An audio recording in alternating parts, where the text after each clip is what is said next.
Assalamualaikum warahmatullahi wabarakatuh.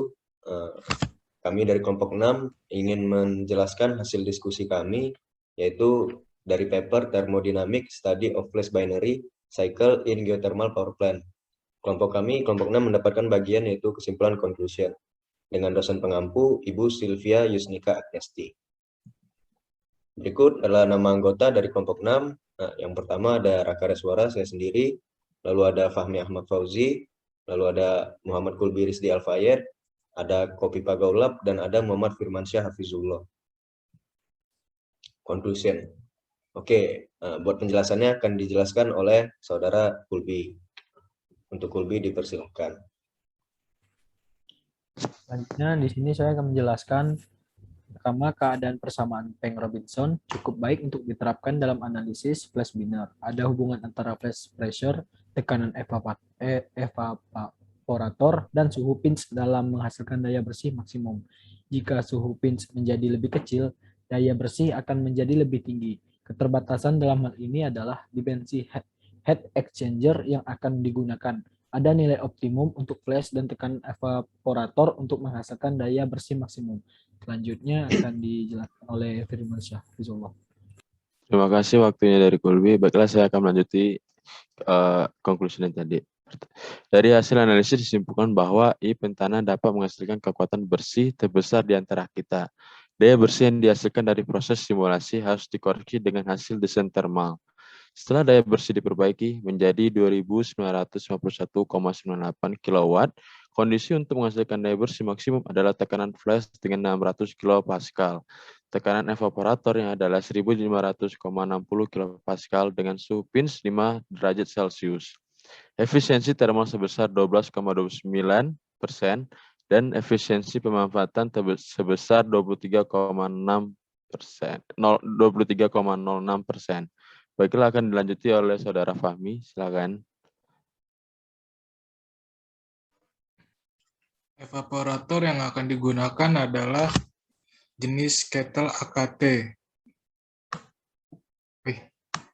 Cangkang diameternya itu 1,55 meter, panjang tabung 8,53 meter, diameter tabung 25,4 mm, dan tebal tabung BWG 16.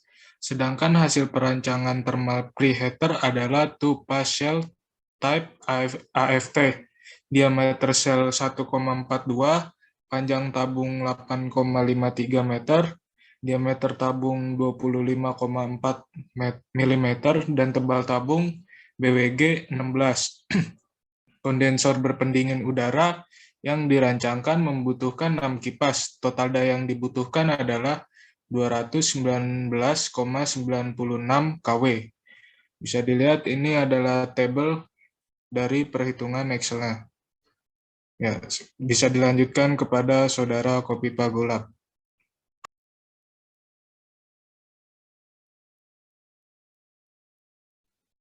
Oke, baik, terima kasih. Di sini saya akan melanjutkan jenis kondensor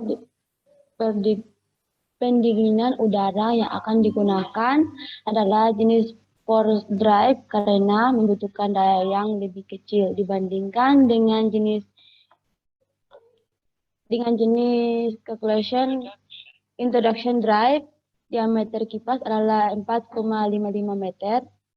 Model pembangkitan listrik dalam makalah ini didasarkan pada data yang terbatas. Model dapat diperbaiki dan analisis ekonomi dilakukan jika lebih banyak data dan informasi diperoleh. Oke, terakhir akan saya lanjutkan. Dari kesimpulan tadi yang dijelaskan oleh teman-teman saya, kami menyimpulkan untuk menaikkan performa dari siklus binary ini.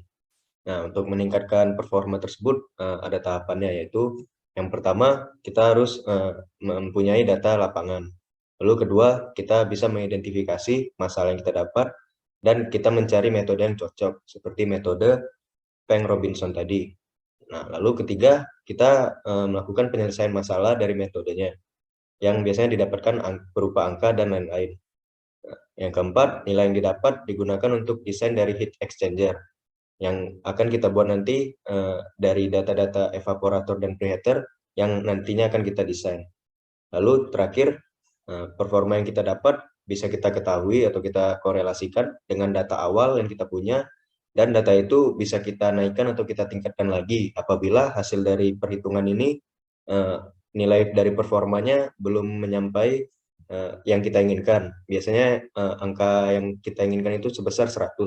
Nah, jika angka tersebut belum cukup atau memadai, kita bisa meningkatkan lagi data yang kita peroleh agar performa dari siklus binary ini bisa maksimum atau performanya lebih bagus. Oke, mungkin thank you for your attention. Ini saja yang dapat kami jelaskan. Apabila ada kekurangan, kami minta maaf. Kepada Allah kami mohon ampun. Kami ucapkan terima kasih. Wassalamualaikum warahmatullahi wabarakatuh.